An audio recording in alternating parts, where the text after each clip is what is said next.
आप सभी को प्रणाम करता हूँ। वड़क्कम। अन्ना जी मुस्कुरा रही है, अभी मुझसे कह रही थी, बोले बहुत मायूस दिख रहे हो, बात क्या है? मैंने कहा मैडम बहुत दूर से यात्रा करके आया हूँ, अच्छा नहीं लग रहा। तो अन्ना जी एकदम करीब आके बैठ गई, बोले अब कैसे लग रहा? मैंने कहा अन्ना जी आप मेरे करीब आके बैठी तो मुझे ऐसे लगा जैसे कश्मीर खुद चल के केरल के पास आ गया।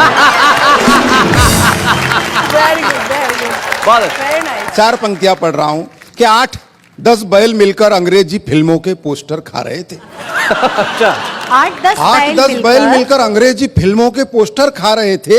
यह दृश्य देखकर नन्हे नन्हे बछड़े ललचा रहे थे। अच्छा। थोड़ी देर पश्चात मुझे पता चली यह बात, तो मैंने एक बैल से पूछा क्यों रे, सारे के सारे पोस्टर खा लिए, बछड़ों को नहीं दिए? तो बैल गुस्से से बोला उस पर तो लिखा था केवल वयस्कों के लिए। बहुत अच्छे। भले ही मैं मद्रासी हूँ, मगर एक सच्ची बात बताता हूँ शैलेश भैया जी। एक दिन कुछ हिंदी के अधिकारी हमारे घर आए, माता पिता जी से कहा, बोले हिंदी में आपका योगदान चाहिए। अब वो दोनों मद्रासी, उनको हिंदी आती नहीं, उन्होंने मुझे सामने कर दिया, बोले इसको लेके जाइए। 4 पंक्तियां पढ़ रहा हूं कि मित्र की असफल शादी के बाद जब सफल तलाक हुआ। वाह, सफल शादी के बाद जब मित्र की असफल बहुत शादी अच्छे। के बाद जब सफल तलाक हुआ, तब तलाक के दस्तावेज पे दस्तखत के लिए मित्र के पत्नी ने पुराने संबंधों को याद करके थोड़ी सी हिम्मत करके मित्र से पूछा आपके पास पेन है क्या? हाँ। मित्र बिगड़ते हुए बोला बिछड़ते हुए भी तुमने किन शब्दों को छुआ है, अब पेन की क्या कमी है, सारा पेन तो तुम्हारा ही दिया हुआ है। बहुत अच्छे। अच्छा है, बहुत अच्छा है। रोहिन भाई साहब, मेरे पिताजी, मेरे दादाजी, मेरे बड़े भाई सभी पुलिस विभाग में हैं। हमारे खानदान में कोई कवि नहीं शैलेश भाई जी। सिर्फ मैं अकेला ही कवि हूँ। कभी कभी तो मेरे पिताजी मुझे गौर से देखते, आखिर गलती हुई कहाँ।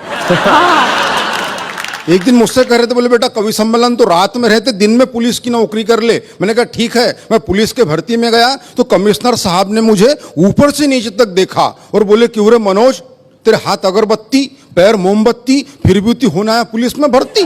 तो मैंने कमिश्नर साहब से कहा, मैंने कहा साहब मेरा सिर्फ इतना है कहना, मैं तो ये बताने आया था कि मेरे भरोसे पे मत रहना। कमिश्नर साहब मुस्कुराए, एक कांस्टेबल को बुलाए, उसके हाथ से टेप लिया, मेरे छाती से लगाया, बोले मनोज मद्रासी छाती फुलाओ। मैंने अपनी छाती फुलाई, बोले बताओ देश के लिए क्या कर सकते हो? मैंने कहा कमिश्नर साहब अपने देश के लिए अपने खून की आखिरी बूंद तक दे सकता हूं। कमिश्नर साहब खुश नहीं हुए, फिर टेप खींचा, थोड़े ऊपर लगाया, बोले मनोज छाती थोड़ी और फुलाओ। मैंने अपनी छाती थोड़ी और फुलाई, बोले अब बताओ देश के लिए क्या कर सकते हो? मैंने कहा कमिश्नर साहब मैं अपने देश के लिए अपनी जान तक दे सकता हूं। साहब खुश नहीं हुए, फिर टेप खींचा, थोड़े ऊपर लगाया, बोले मनोज छाती थोड़ी और फुलाओ। मैंने अपनी छाती थोड़ी और फुलाई, बोले चलो अब कोई ऐसी बात बोलो जिससे हमारी भी छाती फूल जाए। मैंने कहा साहब 2 लाख तक दे सकता हूं। बहुत अच्छे। मगर मैं सच्ची बात बताता हूं, मैं पुलिस में भर्ती तो नहीं हुआ, मगर जब कोई पिताजी रात में गश्त पे जाते मैं उनके साथ जाता हूं, वहां से मैंने हाथ से उठा के लाया आनंद ले कि रात में गश्त के दौरान रास्ते में सो रहे कुत्ते को पुलिस वाले ने डंडे से मारा। कुत्ते ने गुर्रा के देखा और चुप हो गया बेचारा। मैंने कुत्ते से कहा अरे पुलिस वाले ने तुझे डंडे से मारा, क्या तेरे मन में उसे काटने के भाव नहीं जगे?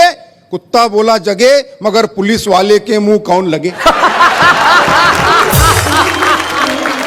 जैसे ही पुलिस की जीप बड़ी आगे, 2 चोर आ रहे थे भागे भागे। पुलिस वालों ने चोरों को पकड़ा, अपना हाथ दिखाया तगड़ा। थोड़ी देर बाद दोनों चोर मुस्कुराते हुए जाने लगे तो मैंने चोरों से कहा बेवकूफो शर्म करो थोड़ा, चोरी करने के बावजूद पुलिस वालों ने तुमको छोड़ा। तो एक चोर बोला ऐसे ही थोड़ी छोड़ा, कुछ हमने छोड़ा तब कहीं जाके छोड़ा। बहुत अच्छे, बहुत बढ़िया, बहुत अच्छे।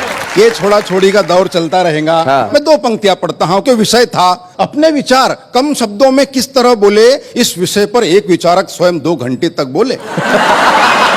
मगर मैं ऐसा कुछ नहीं करूंगा। आप कल्पना कीजिए पंडित जवाहरलाल नेहरू का जन्मदिन हम पूरे देश में बाल दिवस के रूप में मनाते हैं। वहां से मैंने कल्पना उठाने का प्रयास किया है कि बाल दिवस के दिन प्रकाश नाम का एक बालक अंधियारे में खड़े होकर सब्जी बेच रहा था। क्या बात है भाई, बहुत बढ़िया, बहुत अच्छे। बाल दिवस के दिन प्रकाश नाम का एक बालक अंधियारे में खड़े होकर सब्जी बेच रहा था। मैंने उस बालक से पूछा पालक है क्या? उसने मुझे घूर के देखा और बोला भाई साहब अगर पालक होते तो मैं सब्जी क्यों बेचता? क्या बात है, वाह वाह वाह। बोले अगर पालक होते तो मैं सब्जी क्यों बेचता? मैंने कहा बेटा मैं उस पालक के बारे में नहीं पूछ रहा, ये बता ये पालक क्या भाव बेच रहा? उसने फिर मेरी तरफ देखा और बोले ले जाओ, वैसे भी आजकल पालक को भाव कौन देता? आहा आहा, क्या बात है। बोला ले जाओ, वैसे भी आजकल पालक को भाव कौन देता? तब जाके मैंने लिखा है कि कहीं छाव कहीं धूप होते हैं, बच्चे बच्चे भगवान का रूप होते हैं, कुल का दीपक बुढ़ापे की लाठी, जाने कैसे ख्वाब सजा लेते हैं, बच्चों का भविष्य उज्जवल हो इसीलिए माँ बाप अपना वर्तमान जला देते हैं। क्या बात है वाह वाह भाई, बहुत अच्छा लगा। माँ बाप अपना वर्तमान जला देते हैं कि चेहरा चेहरा खिला खिला था, मित्र आज बरसों बाद मिला था, उसके ठाठ बाट देखकर कई विचार जागे मेरे खोपड़ी में, ऐसा लगा जैसे कृष्ण आए हो सुदामा के झोपड़ी में। वाह वाह वाह वाह। ऐसा लगा